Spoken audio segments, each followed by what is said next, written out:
GT Holidays, South India's #1 travel brand. You know you are special when you're with GT Holidays.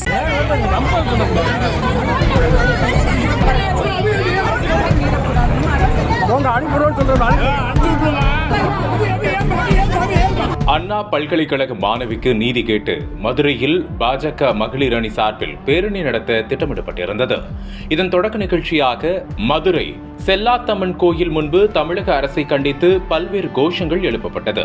இந்த யாத்திரைக்கு போலீசார் அனுமதி மறுத்த நிலையில் தடையை மீறி பாஜகவினர் நீதி யாத்திரையை தொடங்கினர்.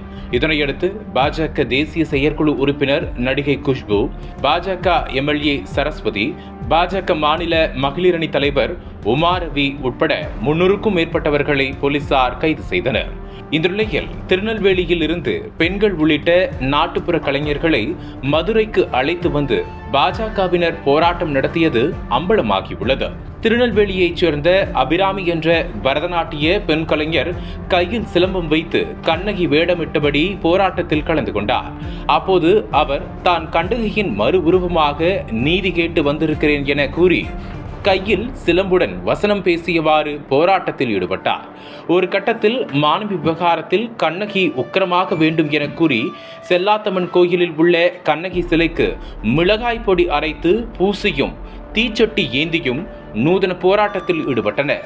அப்போது ஊதியத்திற்காக வந்த கண்ணகி வேடமிட்ட பரதநாட்டிய கலைஞரை காவல்துறையினர் கைது செய்தபோது எனக்கும் பாஜகவுக்கும் எந்த சம்மதமும் இல்லை, நான் கண்ணகி வேஷம் போடுறதுக்காக தான் வந்தேன், என்னை இப்படி கைது செய்றீங்களே என கண்ணீர் விட்டு அழுதார். ஆனால் போராட்டக்காரர்களை விட மறுத்த காவல்துறையினர் அவர்களை வேனில் ஏற்றி அழைத்து சென்றனர். அப்போது உடனிருந்த பாஜக வழக்கறிஞர்கள், நிர்வாகிகள் என பரதநாட்டிய கலைஞருக்கு ஆறுதல் சொல்லி அனுப்பி வைத்தனர். பின்னர் பாஜக வழக்கறிஞர்கள் கூறியதை அடுத்து பெண் பரதநாட்டிய கலைஞர் அபிராமி சிறிது நேரத்தில் விடுவிக்கப்பட்டார். இதில் கண்ணகி வேடமிட்ட பெண் தன்னை விட்டுவிடுமாறு கண்ணீர் விட்டு கதறும் காட்சிகள் சோசியல் மீடியாவில் வேகமாக பரவி வருகிறது.